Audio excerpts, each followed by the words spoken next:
Book വായിക്കാമേ. അപ്പൊ പകുതി എത്തിയപ്പോഴാണ് അമ്മച്ചി വന്നത്. അമ്മച്ചി എവിടെ പോയിട്ട് വേണത്? ഞാനിവിടെ അയൽക്കൂട്ടത്തിന് പോയത്. അപ്പം മക്കളോട് ഇരിക്കണമുണ്ട്. അപ്പം ഞാൻ കരുതി വന്ന് ഇത്തിരി കണ്ടിട്ട് പോവാന്നല്ലേ, അതുകൊണ്ട് കയറിയത് അമ്മച്ചി. അവളിവിടെ സുശീല, അവളെ കണ്ടില്ലല്ലോ. അവളെവിടെ പോയി? ഇവിടെ ഇല്ലേ? അമ്മ കിടക്കുവാ. അല്ല മക്കളെ, ഇത് നാട്ടുകാരിയൊന്നും ഇപ്പൊ ഇവിടെ കാണക്കൊന്നുമില്ലല്ലോ. അമ്മച്ചി ഇങ്ങോട്ടൊന്നും വരക്കയില്ലേ? ചേച്ചി ഇടയ്ക്കൊക്കെ വരാറുണ്ടല്ലോ അമ്മച്ചി. ചേച്ചിക്ക് എന്നും വരാൻ എവിടെ സമയം? കൊച്ചുങ്ങളില്ലേ, അതിനെയൊക്കെ നോക്കണ്ടേ? അതുകൊണ്ട് തന്നെ ചെന്നും വരത്തൊന്നുമില്ല. ചിലപ്പോഴൊക്കെ വരും. അല്ലെങ്കിലും അധികം വരാത്തതാണ് നല്ലത്. അവരെ കെട്ടിച്ചുവിട്ട വീട്ടിൽ അവിടെ ഇരിക്കണതാണ് നല്ലത്. കെട്ടിച്ചു കൊടുത്ത് അവരവരെ വീട്ടിൽ അവിടെ കിടക്കട്ടെ.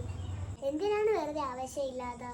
അല്ല, അമ്മച്ചീൻ്റെ മോളും 2 മക്കളും അമ്മച്ചീൻ്റെ കൂടെ അല്ലേ താമസിക്കുന്ന? അവർക്ക് എന്ത് അവരുടെ ഹസ്ബൻഡിൻ്റെ കൂടെ പോണ്ടേ?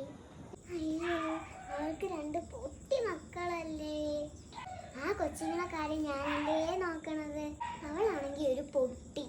അവർക്ക് നമ്മളല്ലാതെ ആര് കിടക്കണ്?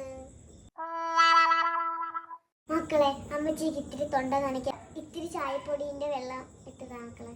ആ ശരി ശരി.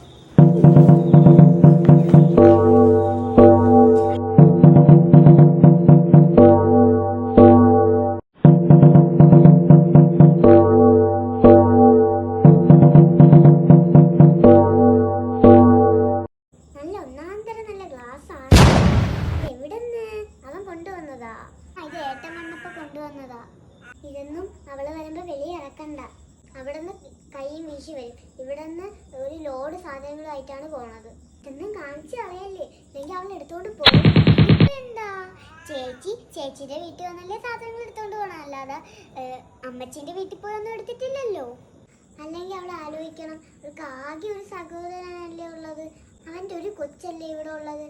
അതിൻ്റെ പിറന്നാൾ വരുമ്പം അതിന് ഒരു ഡ്രസ്സ് എടുത്തു കൊടുക്കാനുള്ള മനസ്സാക്കിയെങ്കിൽ അതിനുണ്ടാ. നിങ്ങൾക്ക് അത്ര വിഷമാണെങ്കിൽ നിങ്ങൾ ഒരു കാര്യം ചെയ്യും. എൻ്റെ ആ കൊച്ചിൻ്റെ ബർത്ത്ഡേക്ക് എല്ലാം വിഷം ഒരു ഡ്രസ്സ് എടുത്തു കൊടുക്കും. അപ്പം നിങ്ങൾക്ക് സന്തോഷമാവുമല്ലോ. അമ്മച്ചിൻ്റെ കയ്യിൽ എവിടെ നിന്ന് ഇപ്പം മക്കളെ പൈസ? തിരക്ക് തന്നെ എല്ലാവരെയും കാര്യം. എൻ്റെ അമ്മായിയമ്മേൻ്റെ ഉടുപ്പടി ഉണ്ടാ അല്ല വിറ്റാ? അതിൻ്റെ കാര്യമൊന്നും എനിക്കറിയത്തില്ല. ആ, അതിലൊക്കെ ഒരു കണക്ക് നോക്കി വെച്ചോണം നീ. എൻ്റെ സ്വന്തം മോളെപ്പോലെയാണ് ഞാൻ നിന്നെ കണ്ടേക്കണം. അതുകൊണ്ടാണ് ഞാൻ എനിക്കിതൊക്കെ പറഞ്ഞു തരുന്നത്.